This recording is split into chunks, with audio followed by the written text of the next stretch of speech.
rekan-rekan media, dan masyarakat Provinsi Sumatera Selatan yang kami hormati. Pada hari ini Minggu tanggal 19 Juli tahun 2020, sebagaimana biasa kami dari Gugus Tugas Percepatan Penanganan COVID-19 Provinsi Sumatera Selatan akan menyampaikan perkembangan COVID-19 di provinsi kita. Sebagaimana kita ketahui bahwa COVID-19 ini masih terus berlangsung, dalam artian penyebaran COVID ini, penyakit COVID ini, wabah COVID ini belum dianggap selesai. Oleh karena itu, kami menghimbau kepada semua untuk tetap waspada, tidak perlu panik, dan selalu disiplin dalam menjalankan protokol kesehatan. Penyakit COVID jangan dianggap suatu hal yang enteng, namun butuh perhatian agar COVID ini bisa selesai, bisa berakhir dengan cepat di dunia ini, khususnya di Provinsi Sumatera Selatan. Kalau semua kita mematuhi disiplin protokol kesehatan, kita yakin bahwa COVID ini akan segera berakhir. Tapi apabila dari kita ada yang memakai, ada yang tidak, nah disitulah penyebaran COVID ini terus berlangsung dan tidak akan pernah berhenti apabila di antara kita tidak mematuhi protokol kesehatan ini secara bersama-sama dalam waktu yang sama, sehingga apabila dilakukan secara bersama-sama dalam waktu yang sama, kami yakin dan kita semua yakin mudah-mudahan dengan diiringi dengan doa juga, usaha kita seperti itu bisa memutus rantai penularan COVID ini. Tapi apabila di antara kita melakukan sebagian yang melaksanakan protokol kesehatan, kita yakin pula penyakit COVID ini tidak akan pernah berakhir di tengah-tengah kita. Nah, wabah penyakit COVID ini masih terus berlangsung di tengah-tengah kita. Pertambahan penyakitnya masih terus ada setiap hari, walaupun terkadang jumlahnya banyak, terkadang juga jumlahnya sedikit. Namun penyakit ini secara pasti terus berlangsung di tengah-tengah kita. Kita dituntut untuk melakukan aktivitas keseharian kita dalam rangka memenuhi kebutuhan hidup kita. Tuntutan itu merupakan tuntutan pribadi kita yang harus dilakukan. Kita melakukan aktivitas untuk kehidupan pribadi dan keluarga kita dalam rangka hidup yang produktif. Di dalam aktivitas itu kita harus menerapkan protokol kesehatan ini supaya kita bisa hidup yang produktif dan aman dari penularan COVID. Untuk itulah harus segera kita terapkan protokol ini. Jangan sampai kita tidak patuh terhadap protokol sehingga penyakit ini terus menular di tengah-tengah kita, tidak berhenti karena ketidakpatuhan kita. Artinya untuk menghentikan penularan penyakit ini adalah kepatuhan kita menerapkan protokol kesehatan secara serentak, secara bersama-sama dalam waktu yang sama. Bukan berarti sebagian-sebagian, kemudian yang minggu ini pakai masker, kemudian bulan depan dia tidak pakai, bukan seperti itu. Artinya kalau kita patuh secara serentak, secara bersama-sama, dalam waktu yang sama, insya Allah penyakit ini bisa berakhir dan penularan COVID akan berhenti di tengah-tengah kita. Kemudian untuk masyarakat, saudara-saudara, Bapak Ibu sekalian, apabila kita menderita penyakit COVID ini, segeralah untuk mencari pertolongan kesehatan. Jangan sampai takut ke petugas kesehatan, jangan sampai takut ke sarana pelayanan kesehatan sehingga penyakit di kita menjadi lebih parah dan sulit untuk mendapatkan pertolongan yang lebih baik kalau sudah penyakitnya sudah parah. Maka itu segeralah apabila kita merasa ada gejala-gejala yang mengarah kepada penyakit COVID, segera untuk berobat. Kemudian apabila kita dinyatakan positif COVID, segeralah kita untuk mencari pertolongan, baik itu melalui isolasi yang disiapkan oleh pemerintah maupun perawatan di rumah sakit. Kemudian tidak perlu merasa malu, tidak perlu diam-diam sehingga kita menjadi sumber penularan. Penyakit ini bukan aib dan tidak satu orang pun mau untuk terkena penyakit ini. Namun kita sadar sulit untuk menghindari penyakit ini karena tidak terlihat. Sehingga kita harus menyadari tidak perlu malu dan penyakit ini sehingga dengan demikian kita bisa memberantas, bisa mencegah, bisa menghentikan penyakit ini secara bersama-sama apabila ada keterbukaan di antara kita, kita menyadari apabila kita terinfeksi, kita tahu diri, kita melakukan isolasi dengan ketat, kita yang pernah kontak, kita juga harus mengakui dan harus segera dilakukan pemeriksaan laboratorium.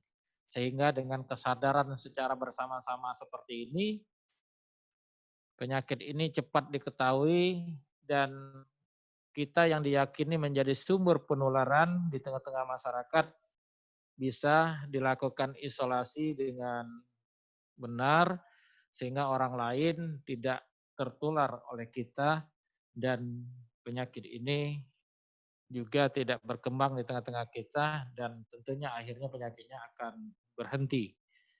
Oleh karena itu, akui saja, jujur saja, kalau kita sakit bilang sakit dan segera mencari pertolongan dan apabila kita merasa kontak, akui saja dan segera mencari pertolongan untuk dilakukan pemeriksaan laboratorium. Begitu juga di sekitar kita tidak perlu penyakit ini disembunyikan, akui saja apabila ada di antara rekan-rekan kita dan kita menderita penyakit COVID ini, agar yang lain menjadi waspada, tetapi tidak mengucilkan orang-orang yang sakit. Waspada terhadap penularan, dalam artian selalu menerapkan protokol kesehatan dengan ketat. Baik Bapak Ibu, saudara-saudara sekalian, selanjutnya kami akan menyampaikan perkembangan COVID-19 pada hari ini, Minggu tanggal 19 Juli tahun 2020. Adalah sebagai berikut. Pertama, yaitu ODP, orang dalam pemantauan. Jumlah total sampai hari ini berjumlah 9.709 orang. Kemudian selesai dilakukan pemantauan sebanyak 8.353 orang dan masih dalam proses pemantauan sebanyak 1.356 orang. Kemudian yang kedua yaitu PDP, pasien dalam pemantauan, jumlah secara keseluruhan sampai hari ini berjumlah 1.353 orang. Kemudian telah selesai dilakukan pengawasan sebanyak 835 orang. Kemudian masih dalam proses pengawasan sebanyak 518 orang.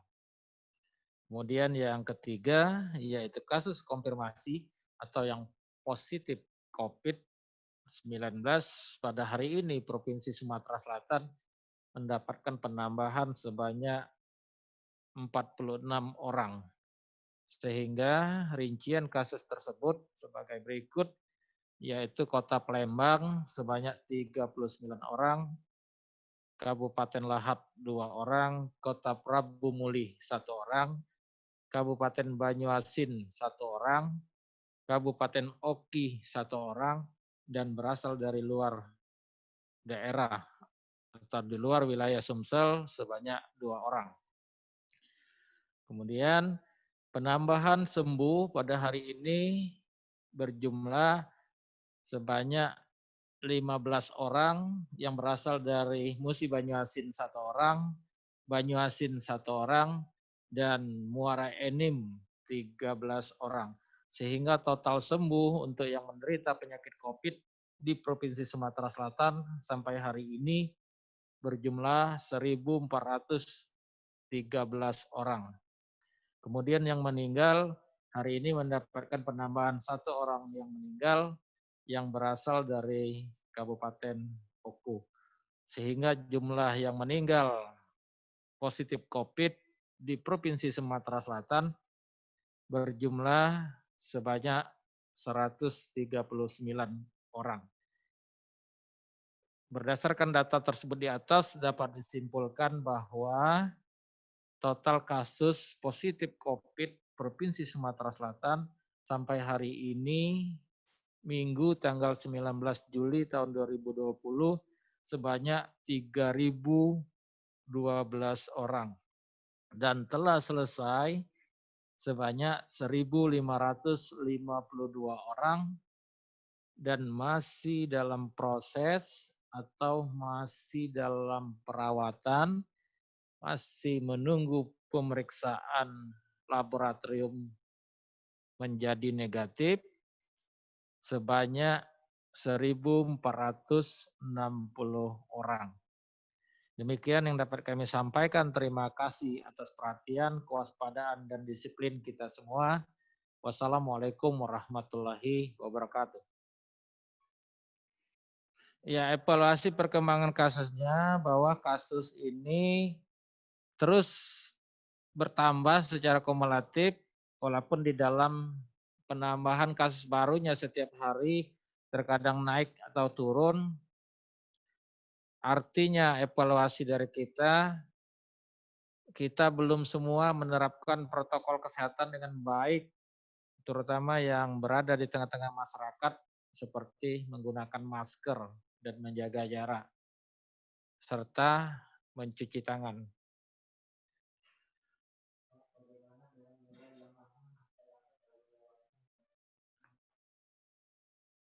Nah itu tadi. Jadi apabila di antara kita, di tengah masyarakat kita, lengah menerapkan protokol kesehatan, tentunya penyakit ini terus berkembang dan tidak akan pernah berakhir. Kami yakin tidak akan pernah berakhir apabila kita tidak menerapkan protokol kesehatan ini secara serentak, secara kolektif, secara bersama-sama dalam waktu yang bersamaan.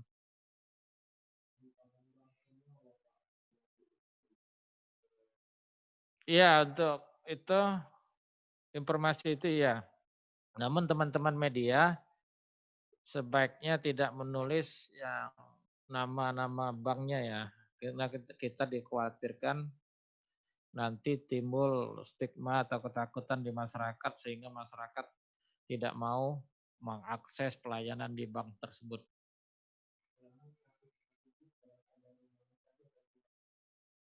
Ya, kasus positif berasal dari Kota Palembang 39 orang, kemudian Kabupaten Lahat 2 orang, Kota Prabu Muli 1 orang, Kabupaten Banyuasin 1 orang, kemudian Kabupaten Ogan Komering Ilir 1 orang, dari luar wilayah 2 orang. Tidak ada kewajiban untuk melakukan WFH ya, apabila di kantor ada yang positif. Untuk di kantor apabila ada yang positif tentunya dilakukan penelusuran kontak atau kontak tracing. Yang boleh libur adalah orang-orang yang kontak erat. Kontak erat yang dimaksud adalah pernah berbicara kurang dari 1 meter, salah satu di antara kita tidak menggunakan masker, kemudian pernah bepergian dalam satu kendaraan, berada dalam satu ruangan kerja dalam waktu yang lama, misalnya dalam waktu kerja itu waktu yang lama dalam berhari-hari dalam satu ruangan kerja. Nah, itu dianggap kontak erat.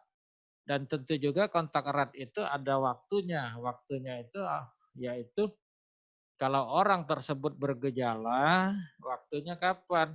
2 hari sebelum orang tersebut menimbulkan gejala sampai 14 hari. Nah, artinya orang itu dianggap bisa menularkan dalam waktu itu. Jadi dalam waktu 2 hari sebelum yang bersangkutan sakit, sampai dia dinyatakan sakit hingga 14 hari dari pemeriksaan laboratorium yang dinyatakan sakit. Nah, itulah orang-orang itu dianggap waktu menularkan. Jangan kita panik orangnya di diagnosis sakit hari ini, kita pernah ketemu 2 minggu yang lalu, dianggap kita kontak erat, tidak begitu. Jadi orang yang dianggap kontak erat itu adalah apabila yang saya sebutkan tadi dalam waktu pernah ketemu, berbicara dekat, kurang dari 1 meter, berada dalam satu ruangan, baik ruangan kerja maupun dalam satu kendaraan, 2 hari sebelum yang bersangkutan menimbulkan gejala. Gejala itu gejala awal seperti demam. Nah, andai kata hari ini tanggal 19 orang tersebut demam, dikatakan itu berisiko tertular berarti sekitar tanggal 17. Kalau kita ketemu di 1 minggu yang lalu di bawah tanggal 17 ya dianggap tidak ada resiko. Kita dianggap bukan kontak erat. Jadi harus waktunya itu yang harus dipahami. Waktu dan istilah kontak erat itu yang harus dipahami.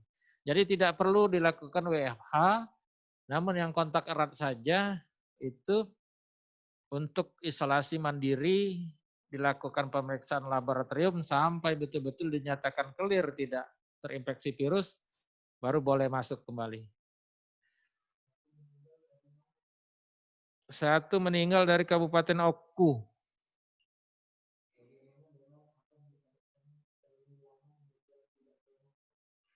Iya, info tersebut pernah juga sih saya dengar ya. Saya dengar dan saya terbaca sepintas di internet. Ya pada prinsipnya setuju kita untuk dilakukan penilangan, terutama bagi yang bandel ya. Karena kenapa? Kita masyarakat Indonesia ini sepertinya mau dengan tindakan yang seperti hukuman seperti itu, penilangan seperti itu baru patuh. Sebagai contoh saja,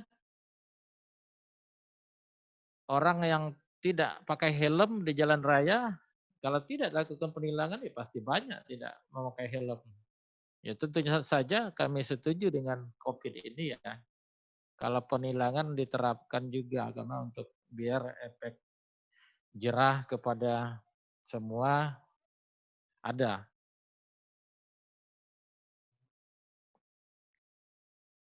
Baik, terima kasih teman-teman. Assalamualaikum warahmatullahi wabarakatuh.